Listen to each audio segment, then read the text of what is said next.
Ini ada sesuatu yang tidak beres. Kalau beres mah nggak akan sebanyak ini ya kan.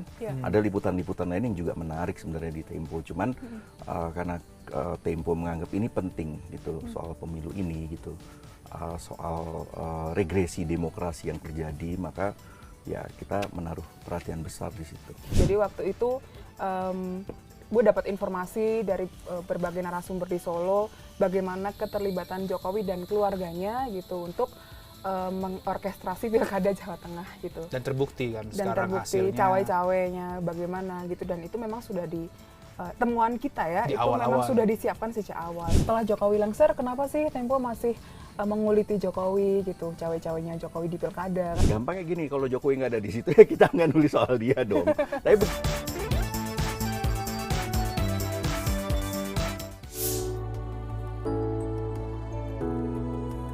Jadi karakter mental bangsanya tidak tampak. Yang tampak adalah generasi-generasi yang hedonistik dan materialistik ya, yang dihasilkan selama 10 tahun pemerintahan. Ya. Generasi yang instan, ya, generasi yang watak nasionalistiknya nggak muncul karena menjadi pemain-pemain modal atau pemain-pemain mondial, itu yang mereka kemudian lebih kejar ya. Bang RH, coba pikirkan apa yang bagus dari Jokowi sebagai pemimpin. Coba jangan bilang infrastruktur yang siapapun pemimpin bisa bangun kalau andalkan uang-uang yang akhirnya bikin BUMN karya mau bangkrut dan APBN boncos. Apa ya? Nggak ada. Awalnya sih oke punya ya kan. Kalau bicara tentang Jokowi, no comment ya. Gitu. Saya kehabisan kosakata.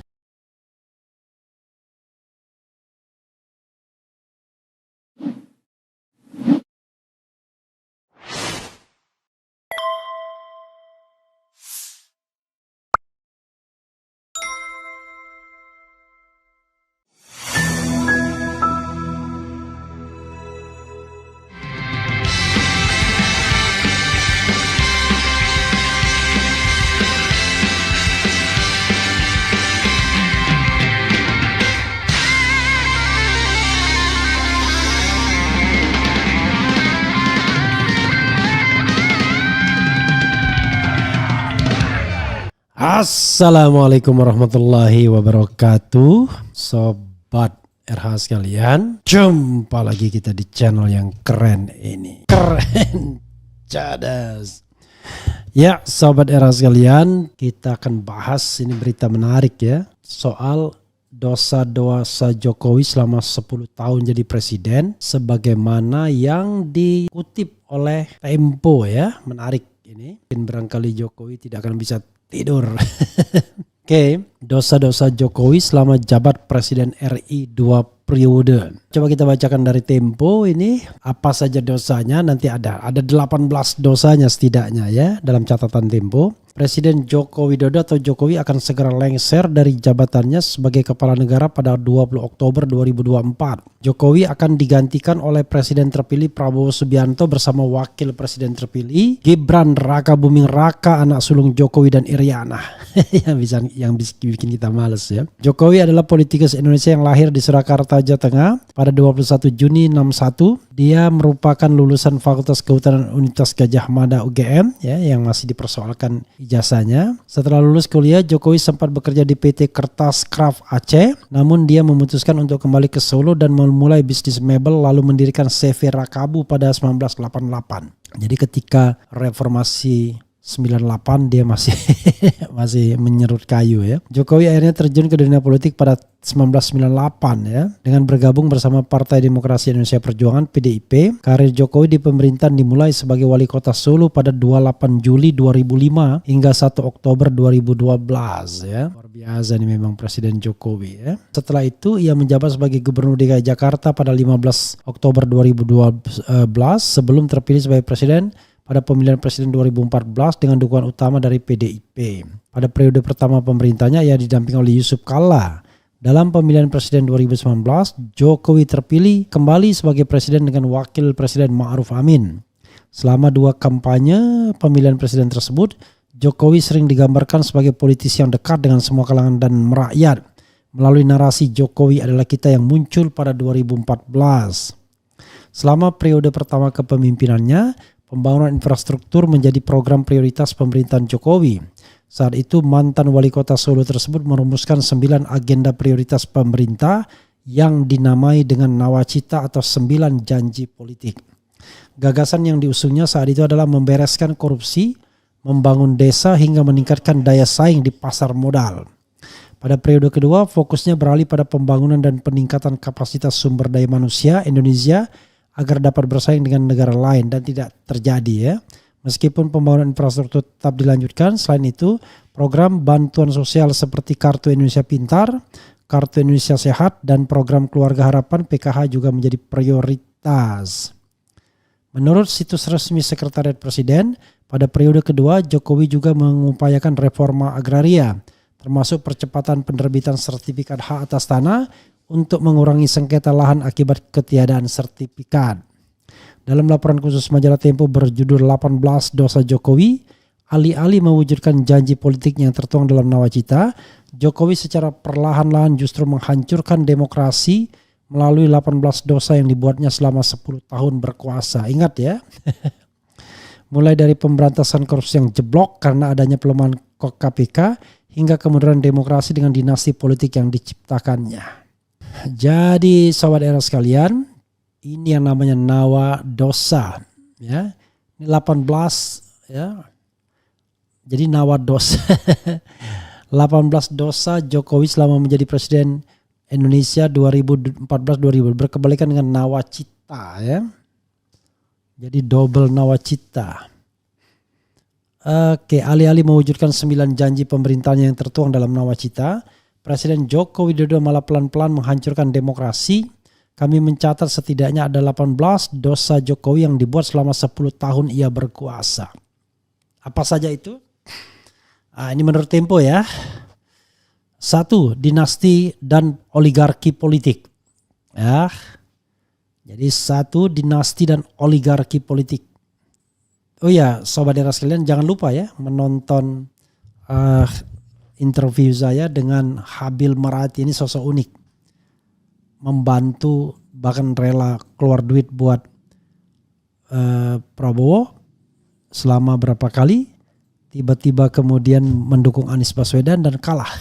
Jadi semuanya kalah, menangnya dinikmati orang lain ya. Mati ketawa cara Habil Marati ya.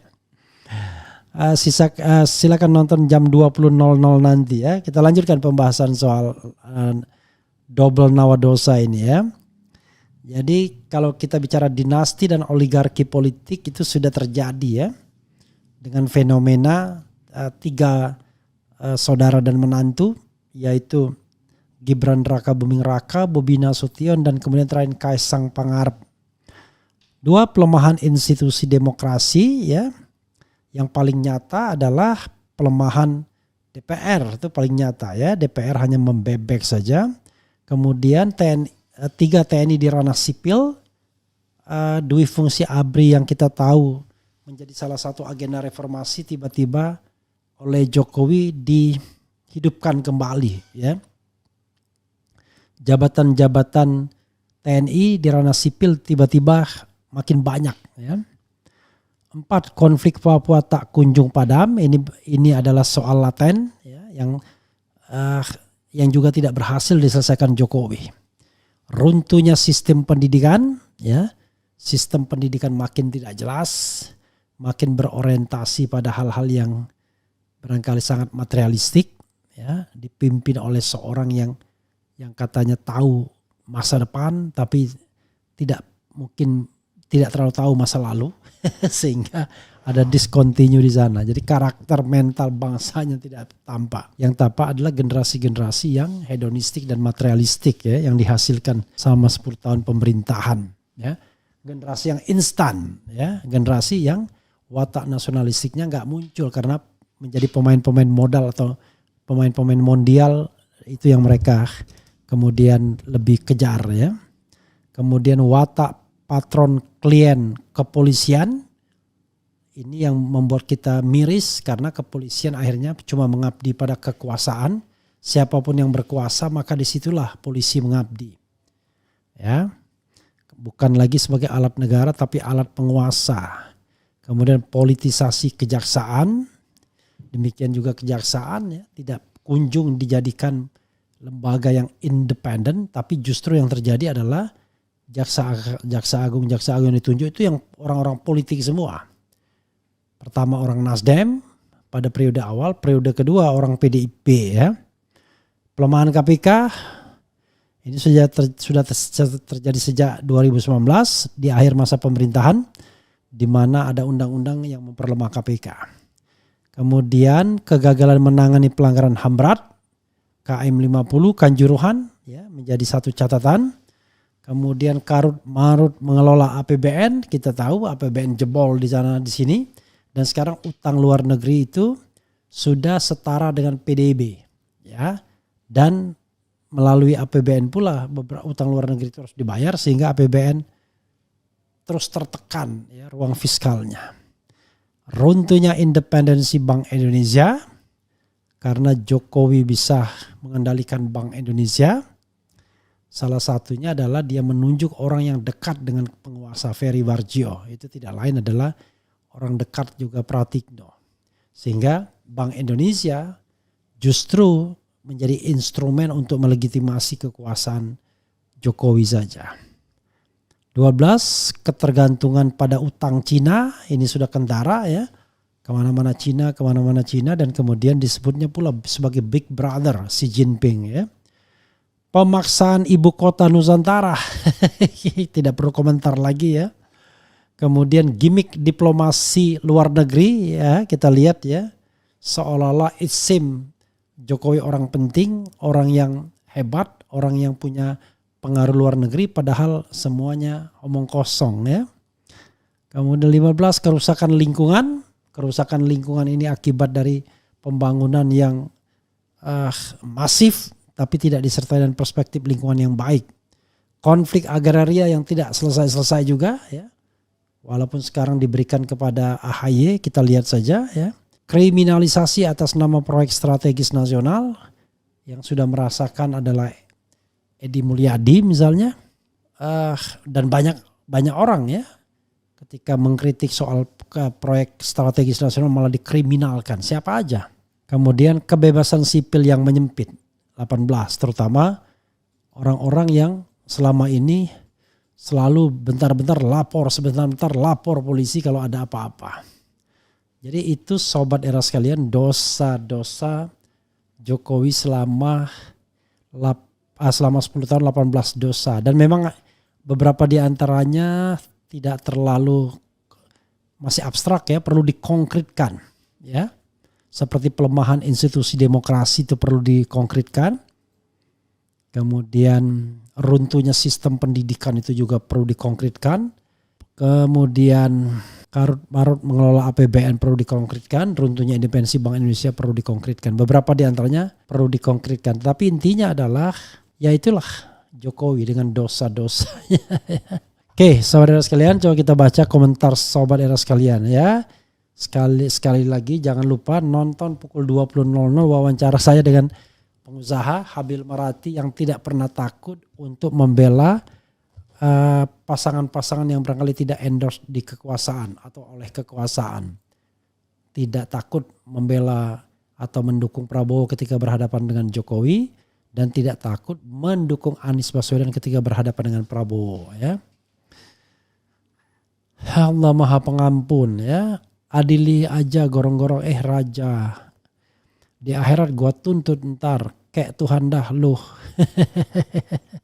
Saya membacakan Tempo Dos Santos ya. Bang, bahas Imin versus PBNU, Yahya dan Yakut yang akan buat pansus merebut PKB dari Imin karena Imin bikin pansus haji ya. Ya nanti kita bahas ya. Siap-siap lengser penyakit hati. Oke. Saya kebaca lagi ya. Kemudian Habil Marati, apakah seorang pengusaha sehingga punya duit miliaran untuk kampanye pilpres? Iyalah, gimana? Dia memang punya uang miliaran. Ya, bisnisnya nanti ikutin ya interview saya ya. Bisnisnya adalah bisnis isi minyak di perairan internasional ya. Kemudian sampai jam 21.00 ya kurang lebih lah ya. Apakah era setuju tentang revisi undang-undang bahwa TNI boleh berbisnis? Ya tidak setuju lah. TNI itu adalah alat negara, alat pertahanan. Kalau dibiarkan berbisnis ya bahaya. Dibiarkan masuk politik ya berbahaya. Tapi TNI dan Polri harus disejahterakan, begitu gantinya gitu loh. Sama seperti melarang pegawai negeri berpolitik, sama. Bang RH coba pikirkan apa yang bagus dari Jokowi sebagai pemimpin. Coba jangan bilang infrastruktur yang siapapun pemimpin bisa bangun kalau andalkan uang-uang yang akhirnya bikin BUMN karya mau bangkrut dan APBN boncos. Apa ya? Nggak ada. Awalnya sih oke punya ya kan. Misalnya dia melarang rangkap jabatan ya kan. Tapi belakangan ya itu rangkap jabatan jadi sesuatu yang biasa akhirnya gitu ya. Kalau bicara tentang Jokowi, no comment ya. Gitu. Saya kehabisan kosakata. Bung Refli catat semua dosa-dosa Jokowi setelah lengser harus segera dimintai pertanggungjawaban selama jadi presiden ya.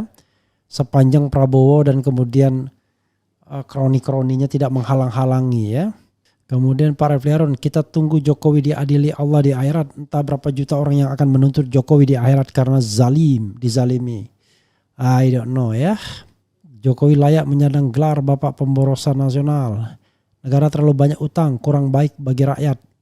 BTW jadi upacara 17 Agustus di KN. Jadi dipaksakan siang malam. PP, Wika, Waskita itu bekerja untuk Jokowi siang malam. Hanya untuk memenuhi ambisi agar ada upacara 17-an di ibu kota negara. Padahal belum siap. Akhirnya apa? Pemborosan kan? Nanti jangan-jangan setelah diaspal dibongkar lagi karena tidak memenuhi spesifikasi. Jadi saudara sekalian itu saja ya. Wassalamualaikum warahmatullahi wabarakatuh. Keren, cadas.